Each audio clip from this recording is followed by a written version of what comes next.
ഇപ്പോൾ നാം ശ്രവിച്ചുകൊണ്ടിരിക്കുന്നത് morning voice എന്ന ആത്മീയ ശുശ്രൂഷയാണ്. ഇന്ന് ദൈവവചനത്തിൽ നിന്നും കർത്താവിൻ്റെ ദാസൻ MG രാജൻ ആസാം ധ്യാനചിന്തകൾ പങ്കുവയ്ക്കുന്നു. ഇമ്പമുള്ള ജീവിതവും ഏറെ ധനമാനങ്ങളും തുമ്പമറ്റ സൗഖ്യങ്ങളും ചോദിക്കുന്നില്ലേ അടിയൻ.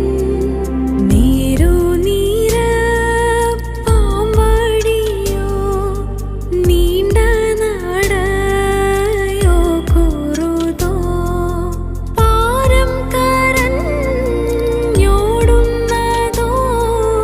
പാരിതിലും ഭാഗ്യങ്ങളോ നിന്റെ ഹിതം പോലെ നിത്യം നടത്തിയിടണമേ. ദൈവതിരുനാമം മഹത്വപ്പെടുവാനായിട്ടിടയാകട്ടെ. മലാക്കി പ്രവാചക പുസ്തകം 1-ാം അധ്യായം 6-ാം വാക്യത്തിൻ്റെ ഏറ്റവും ഒടുവിലത്തെ ഭാഗം, നിങ്ങൾ ഏതിനാൽ ഞങ്ങൾ നിൻ്റെ നാമത്തെ തുച്ഛീകരിക്കുന്നു എന്ന് ചോദിക്കുന്നു. നിങ്ങൾ എന്ന് പറഞ്ഞ് ധാരാളം കാര്യങ്ങൾ ദൈവം ഈ അധ്യായത്തിൽ ഇസ്രായേലിനോട് പറയുന്നുണ്ട്. നിങ്ങൾ എന്ന് ദൈവം പ്രത്യേകമായി എടുത്താ പറയുന്നു. ഇസ്രായേലിനെയാണ് ചൂണ്ടിക്കാണിക്കുന്നത്. അപ്പോൾ ഇസ്രായേലിലെ ഓരോ വ്യക്തികളോടുമാണ് ദൈവത്തിൻ്റെ ചോദ്യം. ദൈവം ഓരോരുത്തരോടും വ്യക്തിപരമായിട്ട് ഇടപെടുന്ന ദൈവമാണ്. അപ്പോൾ ഈ ദൈവം നിങ്ങൾ എന്ന് ചോദിച്ച് അവരോട് ചോദിക്കുമ്പോൾ അതിനുത്തരം കൃത്യമായി പറയേണ്ടുന്നതായിട്ടുണ്ട്. എന്നാൽ ഇവിടെ അവർ പറയുകയാണ്, നിങ്ങൾ ഏതിനാൽ ഞങ്ങൾ നിൻ്റെ നാമത്തെ തുച്ഛീകരിക്കുന്നു എന്ന് ചോദിക്കുന്നു. ദൈവം ഒരു ചോദ്യം ചോദിച്ചപ്പോൾ അവർ ഒരു മറുചോദ്യം ദൈവത്തോട് ചോദിക്കുകയാണ്. ഞാനൊരിക്കൽ സൂചിപ്പിച്ചായിരുന്നു, മലാക്കി പ്രവാചക പുസ്തകം ഞാനൊരു കോടതി മുറി പോലെയാണ് കാണുന്നത് എന്ന്. അതെൻ്റെ പഠന സൗകര്യാർത്ഥം ഞാനങ്ങനെ കണ്ടെന്നേ ഉള്ളൂ. ഒരു കോടതി മുറി പോലെയാണ്. അവർ പരസ്പരം വാദിക്കുകയാണ് അവിടെ നിന്ന്. ഒരു ഭാഗത്ത് യഹോവയാം ദൈവം, മറുഭാഗത്ത് ഇസ്രായേൽ ജാതി. അപ്പോൾ ദൈവം ഒരു ചോദ്യം ചോദിക്കുമ്പോൾ മറ്റൊരു മറുചോദ്യം ചോദിക്കുന്ന ഇസ്രായേലിനെ ഇവിടെ കാണുകയാണ്. ദൈവം ചോദിക്കുന്നത്, നിങ്ങൾ എൻ്റെ നാമത്തെ തുച്ഛീകരിക്കുന്നത് എന്ത്? അപ്പോൾ അവർ ചോദിക്കുകയാണ്, ഏതിനാൽ ഞങ്ങൾ നിൻ്റെ നാമത്തെ തുച്ഛീകരിക്കുന്നു? ഏത് കാര്യത്താലാണ്? നമ്മുടെ നാടൻ ഭാഷയിൽ പറഞ്ഞാൽ, അല്ലയോ ദൈവമേ, നീ പറയുന്നുണ്ടല്ലോ ഞങ്ങൾ നിന്നെ തുച്ഛീകരിച്ചു എന്ന്. ഏത് കാര്യത്തിലാണ് ഞങ്ങൾ തുച്ഛീകരിച്ചത്? നമ്മുടെ നാടൻ രീതിയിൽ സംസാരിച്ച ഒന്ന് പറഞ്ഞു തന്നെ ഒന്ന് കാണിച്ചതാ. ഏത് കാര്യത്തിലാ? ദൈവത്തോട് ചോദ്യം ചോദിക്കുന്ന, ദൈവം പറഞ്ഞ കാര്യത്തിന് മറുചോദ്യം ചോദിക്കുന്ന തക്കവണ്ണം ദൈവഭയമില്ലാത്തവരായി ഇസ്രായേൽ മാറി എന്നുള്ളതിൻ്റെ ഏറ്റവും വലിയ ഉദാഹരണമായി ഇവിടെ കാണും. നോക്കണേ, ദൈവമാണ് ചോദിക്കുന്നതെന്നൊരു വിചാരം പോലും ഇവർക്കില്ല. ഇപ്പോൾ ആരാ ചോദിക്കുന്നേ? സർവശക്തനായ ദൈവം. ഈ പുരോഹിതന്മാരെ ഈ ശുശ്രൂഷയ്ക്ക് വേണ്ടി തിരഞ്ഞെടുത്ത ദൈവം, ഈ പുരോഹിതന്മാർക്ക് പ്രത്യേകമായ ഒരു വരദാനം നൽകി ദൈവം അവരെ തിരഞ്ഞെടുത്ത് ജനത്തിനും മനുഷ്യർക്കും മധ്യേ നിർത്തിയിരിക്കുമ്പോൾ അവരവരുടെ ഉത്തരവാദിത്തം ദൈവഭയത്തോടുകൂടെ തന്നെ ചെയ്യേണ്ടുന്നത് ആവശ്യമാണ് എന്നുള്ളത് അവർക്ക് വളരെ ബോധ്യമാകേണ്ട കാര്യമാണ്. കാരണം അവർ ജനത്തിൻ്റെ ഇടയിൽ നിൽക്കുന്നത് ജനത്തിൻ്റെ പാപത്തിൻ്റെ പരിഹാരത്തിന് ജനം കൊണ്ടുവരുന്ന യാഗം അർപ്പിക്കുമ്പോൾ അവിടെ ചെയ്യേണ്ടുന്ന ജനത്തിനും ദൈവത്തിനും മധ്യേ ശുശ്രൂഷ ചെയ്യുന്ന ആളുകളാണ് പുരോഹിതന്മാർ.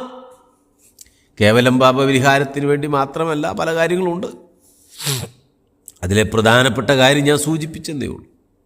അപ്പോൾ അങ്ങനെ ജനത്തിനും ദൈവത്തിനും മധ്യ നിൽക്കുന്ന ഈ ആളുകൾ ദൈവത്തെ തുച്ഛീകരിക്കുമെന്ന് പറഞ്ഞാൽ നേതാക്കന്മാർ. അപ്പോൾ ഈ നേതാക്കന്മാരോട് ദൈവം ചോദിക്കുന്നു. ആ ചോദ്യത്തിന് അവർ ഏതിനാൽ എന്നാ ചോദിക്കുന്നു. ഏതിനാൽ?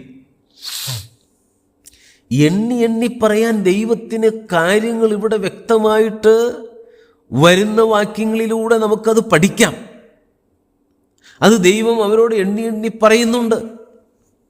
ഇത്രയും കുറവുകൾ, അതാണ് ഞാൻ ഇന്ന് സൂചിപ്പിക്കാൻ ആഗ്രഹിക്കുന്നത്.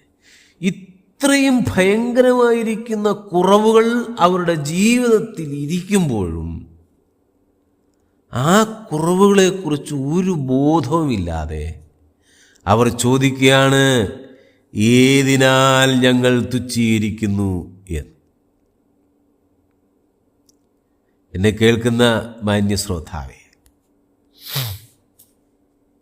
ദൈവം ഇന്ന് രാവിലെ താങ്കളോട് താങ്കളുടെ ജീവിതത്തിലെ കുറവുകളെ ചൂണ്ടിക്കാണിച്ച് തരുമ്പോൾ, നീ ഇന്ന കാരണങ്ങൾ കൊണ്ട് എന്നെ തുച്ഛീകരിക്കുന്നു എന്ന് താങ്കളോട് പറയുമ്പോൾ, ഈ കുറവുകളെല്ലാം താങ്കളുടെ ജീവിതത്തിൽ ഇരിക്കെ തന്നെ അതിനെ മറച്ചു വെച്ചിട്ട്, എന്നിലൊരു കുഴപ്പവുമില്ല, ഞാൻ മിടുക്കനാണ്, ഞാൻ സുന്ദരനാണ്, അല്ലെങ്കിൽ സുന്ദരിയാണ്, ഞാൻ നല്ലതാണ്, ഞാൻ വിശുദ്ധയാണ്, എൻ്റെ ഭാഗത്തൊരു മിസ്റ്റേക്കുമില്ല, എൻ്റെ ഭാഗം ക്ലിയറാണ്, ഞാൻ ഒരു കുഴപ്പവും ചെയ്തിട്ടില്ല, ദൈവമേ നിനക്കറിയാമല്ലോ എന്ന് ദൈവത്തോട് പറഞ്ഞാൽ ആ വാക്കിന് എന്തർത്ഥമാവുള്ളത്? ആലോചിച്ചു നോക്കൂ. ആരോടാ സംസാരിക്കുന്നത്? ആരോടാ നമ്മൾ മറുപടി പറയുന്നത്? ഇസ്രായേൽ ദൈവത്തോട് പറയുകയാണ്, അവരുടെ ഇരിപ്പും നടപ്പും കിടപ്പും അവരുടെ ജീവിതവും A to Z, സകലവും അറിയുന്ന സ്വർഗത്തിലെ ദൈവം, അവരുടെ പേരറിയുന്ന ദൈവം, അവരുടെ കുലമറിയുന്ന ദൈവം, അവരുടെ ജീവിതം അറിയുന്ന ദൈവം, അവരുടെ രഹസ്യവും പരസ്യവുമായിട്ടുള്ള കാര്യങ്ങളെ അറിയുന്ന ദൈവം, അവരുടെ ഹൃദയത്തിലെ നിരൂപണങ്ങളെ അറിയുന്ന ദൈവം, അവർ എന്ത് ചെയ്യാൻ പോകുന്നു എന്ന് അവരുടെ ഭാവി അറിയുന്ന ദൈവം. ആ ദൈവത്തോട് അവർ പറയുകയാണ്, ഞങ്ങൾ ഏതിനാൽ നിന്നെ തുച്ഛീകരിച്ചു? നോക്കണം പ്രിയരെ, അവരുടെ ജീവിതത്തിൻ്റെ സകല കാര്യങ്ങളും കൃത്യമായി കണ്ട് കേട്ട് അറിഞ്ഞ് ഇരിക്കുന്ന സ്വർഗത്തിലെ ദൈവത്തിൻ്റെ സന്നിധിയിൽ വന്നിട്ട്, ഇതാരും കണ്ടിട്ടില്ല, ഞങ്ങൾ ചെയ്തത് ആരും അറിഞ്ഞിട്ടില്ല എന്നുള്ള മനോഭാവത്തിൽ യഹോവയാം ദൈവത്തോട് ഈ ജാതി പറയുകയാണ്, ഞങ്ങളേതിനാൽ നിന്റെ നാമത്തെ തുച്ഛീകരിച്ചു? അവര് ചോദിക്കുക. പ്രിയരെ, നമ്മുടെ ജീവിതം അകപ്പാട് ദൈവം കണ്ടിരിക്കുകയാണ്. ദൈവസന്നിധിയിൽ ഒന്നും മറച്ചു വയ്ക്കാൻ നമുക്ക് കഴിയുകയില്ല. എല്ലാം കണ്ടിരിക്കുന്ന ദൈവം, നമ്മുടെ ആദിയും അന്ധവും അറിയുന്നവനാണ് ദൈവം. നമ്മെ പരിപൂർണമായിട്ട് അറിയുന്നവനാണ് ദൈവം. ദൈവം അറിയാത്തൊരു കാര്യവും നമ്മുടെ ജീവിതത്തിലില്ല, നാം ചെയ്തിട്ടില്ല. രഹസ്യവും പരസ്യവുമായിട്ടുള്ള സകല കാര്യങ്ങളും ദൈവം കണ്ടിരിക്കുന്നു. നമ്മുടെ വായിലെ വാക്കുകൾ അവൻ കേട്ടിരിക്കുന്നു. നാം പറയാതെ വിഴുങ്ങിക്കളഞ്ഞതുപോലും അവനറിയാം. പ്രിയമുള്ളവരെ, അങ്ങനെയെങ്കിൽ ആ ദൈവം നമ്മളോട് ഇങ്ങനെ ചോദിക്കുമ്പോൾ നാം ദൈവത്തോട് മറുതലിക്കുകയാണോ വേണ്ടത്? അല്ല, ദൈവമേ എൻ്റെ ജീവിതത്തിൽ മിസ്റ്റേക്ക് പറ്റിപ്പോയി, അത് എന്നെ ഒന്ന് കാണിച്ചു തരികയും ഞാനത് തിരുത്തുകയും ചെയ്യുവാൻ എന്നെ സഹായിക്കണമേ എന്ന് പ്രാർത്ഥിക്കുകയാണോ വേണ്ടത്? ഏതാണ് നമ്മൾ ചെയ്യേണ്ടത്? മറുതലിക്കുമ്പോൾ ദൈവം ഓരോന്നോരോന്നായി നിനക്ക് കാണിച്ചു തരും.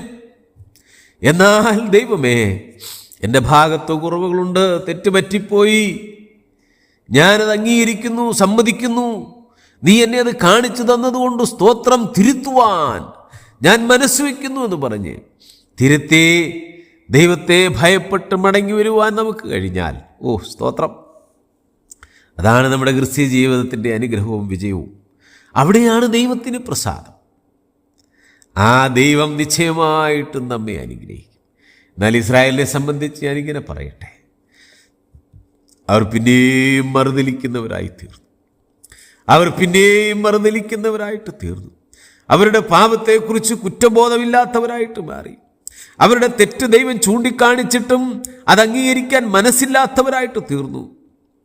അവരോട് ദൈവം പറയുകയാണ്, നിങ്ങൾ എന്നെ തുച്ഛീകരിച്ചു, ഞാനത് കണ്ടിരിക്കുന്നു, ഞാനത് അറിഞ്ഞിരിക്കുന്നു. അപ്പോഴും ഇവർ പറയുകയാണ്, ഇല്ല, ഞങ്ങൾ ചെയ്തിട്ടില്ല.